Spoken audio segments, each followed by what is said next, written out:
Hello friends, welcome back to my channel Idli Podi Sambar. நம்ம இன்றைக்கி பார்க்க போகிறது Kerala dish egg roast. Egg roast எப்படி பண்ணுறது பார்க்கலாம் வாங்க. நான் இன்றைக்கி 2 ஆனியன் எடுத்திருக்கேன். 2லேருந்து 3 வரைக்கும் எடுத்துக்கலாம்.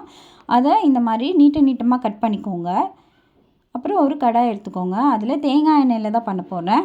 தேங்காய் எண்ணெய் ஒரு 2லேருந்து 3 டேபிள் ஸ்பூன் ஊற்றிட்டு கடுகு, உளுத்தம் பருப்பு, அப்புறம் தேவையான அளவுக்கு கருவேப்பிலை, பொடியாக நறுக்கி வச்ச ஒரே ஒரு பச்சை மிளகாய் போட்டிருக்கேன். அதை நல்லா வறுத்துக்கோங்க. அப்புறம் நறுக்கி வச்ச வெங்காயம் சேர்த்திக்கலாம். இது வெங்காயம் சிம்லேயே வச்சு நீங்கள் ரோஸ்ட் பண்ணணும். வெங்காயம் நல்லா ரோஸ்ட் ஆகிற வரைக்குமே நீங்கள் வறுத்துக்கணும். தண்ணி எதுவுமே விடக்கூடாது இதுக்கு. அப்புறம் மஞ்சள் பொடி 1/2 டீஸ்பூன், சில்லி பவுடர் 2 டீஸ்பூன் போட்டுக்கோங்க. அப்புறம் இது நல்லா கிளறி விட்டுக்கோங்க. இது மூடி வச்சிடலாம். நீங்கள் இது கிளறி விட்டுட்டே இருக்கணும், இல்லாட்டி அடி பிடிச்சிரும்.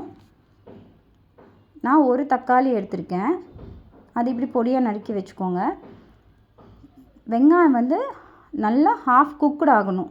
ஹாஃப் குக்குடு ஆனதுக்கப்புறம் தான் நீங்கள் தக்காளி சேர்க்கணும். அது நல்லா கிளறிக்கோங்க.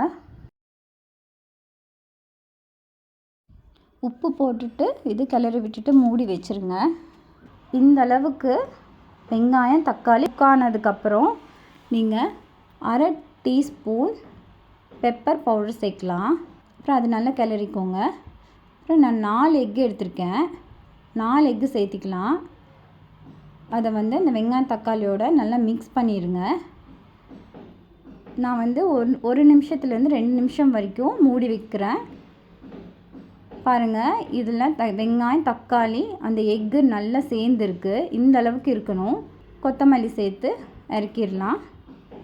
Egg roast ready. இது சப்பாத்தி, கீ ரைஸு, பரோட்டாக்கு இதுக்கெல்லாம் தொட்டு சாப்பிட்லாம். ரொம்ப எம்மியாக சூப்பராக இருக்கும். நீங்களும் ட்ரை பண்ணி பார்த்துட்டு கமெண்ட்டில் சொல்லுங்கள். சப்ஸ்கிரைப் பண்ணிக்கோங்க. தேங்க்ஸ் ஃபார் வாட்சிங்.